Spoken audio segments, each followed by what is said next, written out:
Əməkdar müəllim, bədii qiraətçi Nadir Hüseynov vəfat edib. Bu barədə Oxu24.com-a Azərbaycan Dövlət Mədəniyyət və İncəsənət Universitetindən məlumat verilib. Qeyd edək ki, Nadir Hüseynov 1952-ci il aprel ayının 25-də Salyanın Qırmızıkənd kəndində anadan olub. Nadir Hüseynovun ilk uğuru 1975-ci ildə Leninqradda keçirilən Ümumİttifaq Bədii Qiraətçilər müsabiqəsindən başlayıb. O, bu müsabiqədən diplomantı olub. Sonrakı illərdə Nadir Hüseynov televiziya verilişləri, yubileylər, tədbirlərdə aparıcı olub. Xüsusilə də Azərbaycan Dövlət Televiziyasında Ozan Folklor Toplusu verilişinin aparıcısı olub. O, mütəxəssis müəllim kimi uzun müddət Azərbaycan Dövlət Mədəniyyət və İncəsənət Universitetində səhnə danışığı fənni tədris edib.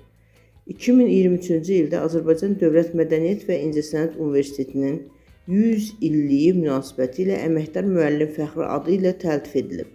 Məlumata görə Nadir Hüseynovun sükan arxasında ürəyi dayanıb. Daha sonra avtomobil idarəetmədən çıxaraq maneəyə çırpılıb.